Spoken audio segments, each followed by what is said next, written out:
with just days to go at this point, not even double-digit days anymore, folks, days to go before the 2024 election has ended, Vice President Kamala Harris just scored a round of very significant Republican endorsements. The first one came from former Republican Representative Fred Upton from Michigan, and that is important because all of these Republican endorsements she racked up over the last few days are either coming from swing states like Michigan or from deep red states like Florida. But either way, Fred Upton, who was an 18-term Republican congressman, came out with his endorsement of Kamala Harris just a couple days ago, saying, quote, "Watching Trump day after day, he's ignored the advice of many senior, respected Republicans to stay on the issues. He hasn't ignored the advice. It's actually he's incapable of doing it. So I think to say that he's ignored their advice is not accurate when we've seen him talk about issues and he is physically, mentally incapable of doing it. So, a little disagreement on that, but Upton continues. Instead, he's talking about the election being stolen, which it wasn't, trashing women left and right. He's just totally unhinged. We don't need this chaos. We need to move forward. And that's why I'm where I am. They, talking about the Harris-Walz team, they want to get things done. And the only way to get that to happen is to work on a bipartisan basis. I'm convinced that Harris has more ability to do that than Trump. I'm convinced that those of us who are willing to stand up now will be at the table as we try to chart a path to resolve these issues. They are too important to ignore. At some point, the country has to come ahead of party, and that's what this is all about, Upton says. And he's right.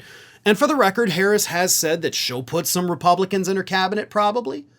So, there's that almost like a Lincoln team of rivals type thing, maybe. But she wants to hear from all voices. Donald Trump only wants to hear from voices that tell him all day, every day, yes, sir, you are right. He won't even listen to Republicans who disagree with him, let alone Democrats. So there will be no bipartisanship. There will be no compromise. There will be no progress as a country. And that's what Fred Upton is talking about. But that was just one, as I said, of several high-profile Republican endorsements that she received. She also got the endorsement of lifelong Republican Oklahoma City Mayor David Holt. Now, David Holt actually wrote an article. It was a very well-written article, but it's an article in which he didn't even mention Trump's name. But here is a little bit of what he wrote. He said, "I will vote for virtue."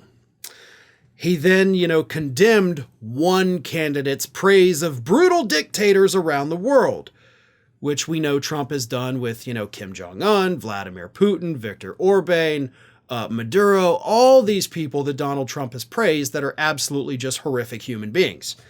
He goes on to say, talking about elections in the past where you actually had two normal candidates, he said, quote, "I took for granted that both leading candidates, again in past elections, fundamentally respected all Americans, desired unity, and would at least attempt to foster it.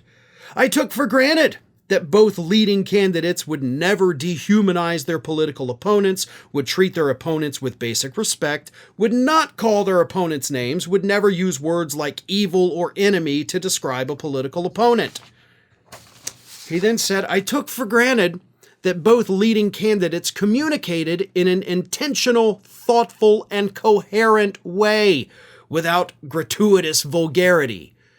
Which, of course, as I've talked about plenty of times, Donald Trump's campaign has started using far more curse words in his speeches than he ever did in the past. New York Times actually recently did a write-up on that.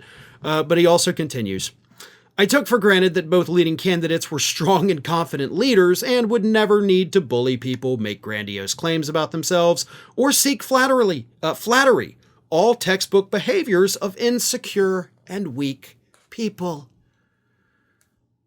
Again, coming from a lifelong Republican who currently serves as the mayor of Oklahoma City.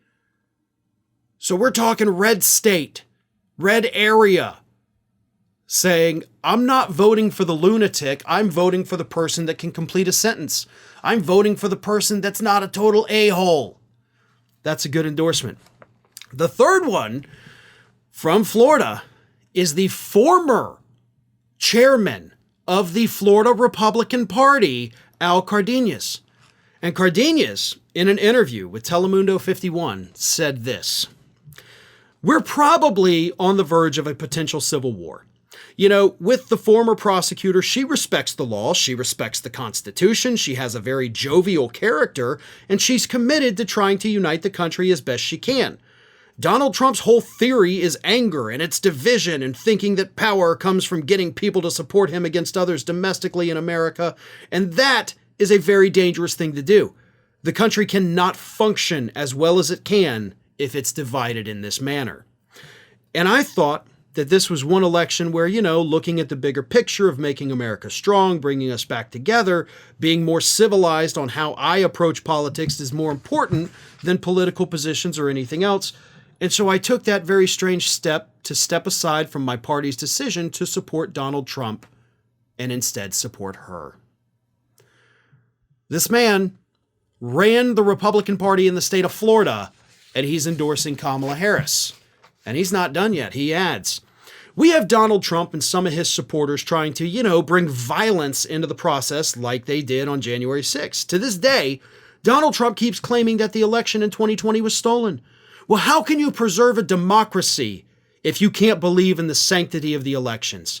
He keeps saying that January 6th, the insurrection, private citizens invading our Capitol, he called it a celebration. You know, attitudes like that truly bring down the country, bring down what we're all about. And I've said before, the whole world looks at America, the eyes of who's occupying the White House, and that's what reflects on our values, our moral compass, and who we are as a nation. And having him in the White House will bring total confusion in the eyes of the world as to what they ought to do in terms of their alliances and so forth." These Republicans put it perfectly. They put it succinctly. I don't need to add anything. Hopefully, these statements, these endorsements, ring out to other Republicans across the country. Hopefully they realize that this is not an election about the left versus the right. This is an election about what the future of the country is going to be from this point forward. Do we move towards that authoritarian future? A future from which we likely as a country will not be able to move back from? Or do we keep making some progress? It may not be enough progress. It may not be as much progress as we would like to see on the progressive left, but it's still forward movement. It is a vote away from chaos, because that's where Donald Trump will lead us, according to not just these Republicans, but the other people who served with him who know him best. Thanks for watching today, everybody. And don't forget, if you're not already, please do subscribe to this channel. We have fresh content going up every single day, and I would really hate for you to miss out on that. And speaking of missing out, if you're not following me across all other social media outlets, then get on it. You can follow the links in the description of this video.